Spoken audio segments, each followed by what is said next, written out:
الحمد لأهله والصلاة على أهلها وبعد. معززو اورونو د دین د ابتدایي زدکړو د درسونو په سلسله کې نن دوهم هغه درس دی چې د مسلمانو خوندو لپاره ځانګړی سوی دی او نننی درس دا د تیر درس په تعقیب چې یو حدیث و د هغه حدیث دغه حدیث یوه برخه بیان سوې وه چې رسول الله صلی الله علیه وسلم 6 ګناهګارې ښځې چې په عذابونو کې ګرفتاره وې هغه یادې کړي وې. هغه اوله ښځه چې په څه ډول عذاب کې ګرفتاره وه د هغه بیان وسو. دوهمه ګناهګاره ښځه چې لنډیز یې مخکې بیان سوی دی ژبوره ښځه ده چې ژبه چلوي. دوهمه ښځه رسول الله صلی الله علیه وسلم په داسې حال کې ولیدل چې ټول بدن یې په ژبه ځړېدی او په دوزخ کې ځړېدل. رسول الله صلی الله علیه وسلم وفرمایل دا د هغه حدیث جز دی چې حضرت فاطمه بیبي رضی الله عنها د خپل پلاره څخه د دغه 6 ښځو پوښتنه کړې وه چې په ډول ډول عذابو کې اخته وې.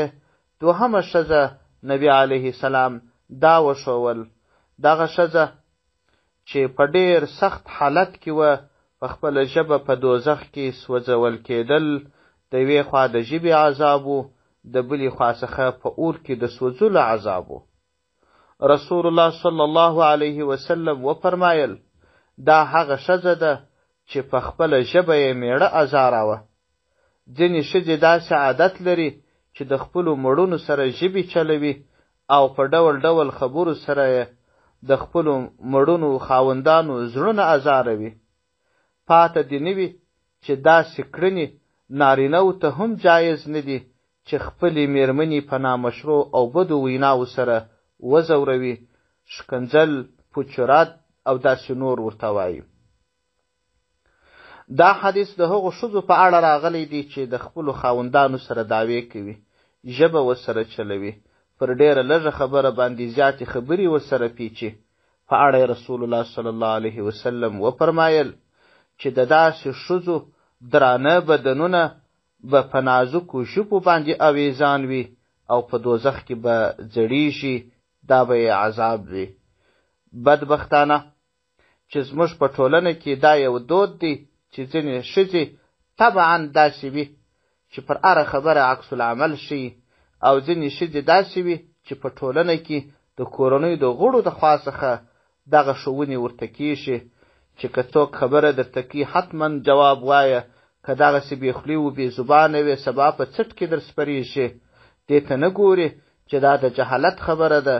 دا په تجربو ثابته ده چې یو څوک ژبه پټه ساتي د هغه حیثیت د الله په دربار کې هم ډیر دی، په دنیا کې هم حیثیت ډیر دی. البته دغه کسان چې ژبه چلوي او یو څوک په مقابل کې چوپ پاتې شي، د دې مثال داسې دی لکه هغه سپی چې پر لاره باندې ولاړ وي، یو څوک د سپي څخه بله لاره اختیاروي، نو هغه ښځه هغه نارینه چې ژبور وي څوک څه نه ورته وایي. د هغه مثال د سپي دی چې خلک ځان ځینې ساتي.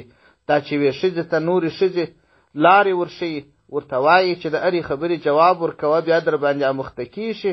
دا غواړي د دې ښځې څخه سپی جوړه کړي چې خلک داړي او خلکو ته غاپ وي، او دا حالت ښه نه دی. کتاب لیکلی دی وایي ژبه چلول لویه ګناه ده. که انسان د لاس یا پښې او یا بل غړي په وجه څه صدمه ورسېږي یعنی زخمی کړل سي، دغه خوږ تر ډېره وخته نه پاتېږي بلکې د لږ وخت په تېرېدو سره ښه کېږي. کوم زخم چې ژبه جوړ کړي هغه تر ډېره وخته پاتېږي. لکه چې یو شاعر وایي جراحة السنان لها الالتیام ولا یلتام ما جرح اللسان. ترجمه یې دا ده کوم زخمونه چې نیزې جوړې کړي هغه جوړیږي، هغه زخمونه چې ژبه جوړ کړي هغه ته جوړېدل نسته. ژبه یوه کوچنۍ ټوټه غوښه ده، مګر ګناه یې بیخي زیاته ده، ځکه کله یې تاوان دومره زیات وي چې د ټولې کورنۍ صمیمیت او خوشحالي له منځه یوسي. د کورنۍ زیات غړي د خوشحالۍ پر ځای په خوابدۍ اخته کړي. ښځې باید دې موضوع ته بیخي پاملرنه وکړي، د دې لپاره چې خدای مکړه داسې الفاظ یې تر خوله ونوځي چې خاوندان یې داسې ځینې خوابدي سي چې د زړونو زخم یې بیا نه جوړېږي. همدا ډول نارینهو ته هم لازمه ده چې د خپلو ژبو ساتنه وکړي، د خپلې ژبې په مټ میرمنې ازار نه کړي، بلکې د اسلام سپېڅلی دین ټولو نارینهو او ښځو ته امر کوي چې د خپلو ژبو پوره ساتنه وکړي، د هر ډول بېهوده او بېکاره خبرو څخه ځانونه وژغوري او د نورو د ازار لامل ونه ګرځېږي او د دوزخ د عذابه څخه ځانونه خلاص کړي. همدا ډول د نورو مسلمانانو زورول، مسخرې ورباندې کول، تهمت پر ویل، غیبت یې کول او د یو چا پشت شا پوښتنې کول، د خولې څخه خبرې ایستل او داسې نور الفاظ چې په شریعت کې حرام وي، د هغو دپاره د خپله خدای ورکړې ژبه ونه کاروي. دا کار سخت حرام دی، باید په کلکه ځانونه ځینې وساتل سي. په خبرو کې باید احتیاط وسي.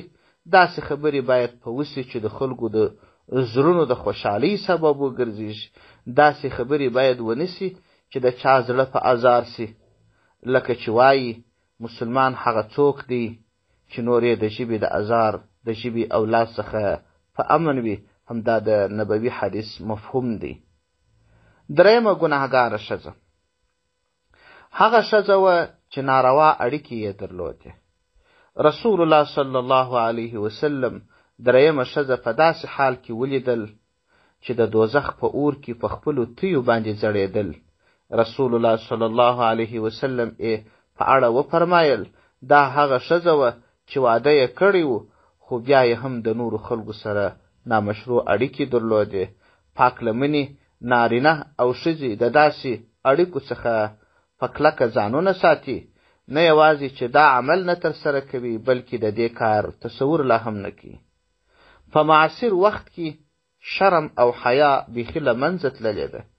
بله بدبختي لا دا ده چې د تمدن او ترقۍ په نوم داسې کړنې ترسره کیږي چې سخته بې حیایي او بې شرمي پکښې نغښتې وي. رسول الله صلی الله علیه وسلم د حیا په اړه فرمایي الحیاء شعبة من الایمان. حیا د ایمان یوه شعبه ده. حیا د ایمان یوه شعبه ده. د حیا په وجه انسان د ډیرو ګناهونو څخه ساتل کیږي، ځکه کوم څوک چې حیا کوي په حیا کې دا شی هم سته چې څوک د نامحرم چا پر لور باندې نه ګوري. کله چې څوک نامحرم چاته ونه ګوري نو طبیعي خبره ده چې د نامشروع اړیکو څخه به هم ساتل کیږي. او که څوک حیا نه لري د هر نامحرم پر لوري باندې ګوري، ښکاره خبره ده چې په نامشروع اړیکو به هم اخته کیږي، ځکه د نامشروع اړیکو میل لومړی د دید څخه کیږي. کوم کس چې حیا لرونکی وي هغه د نامحرمه ښځې و طرف ته نه ګوري. څوک چې حیا کوي، حیا انسان د ناروا دید څخه او د نامحرمه ښځې او نامحرمه نارینهو د کتو څخه ساتي.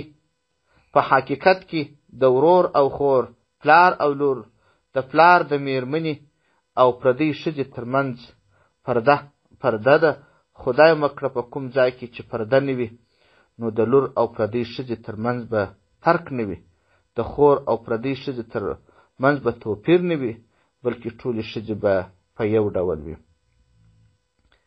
والسلام علیکم ورحمة الله وبركاته، وصلى الله تعالى على خير خلقه محمد وآله وأصحابه أجمعين وسلم تسليما كثيرا كثيرا.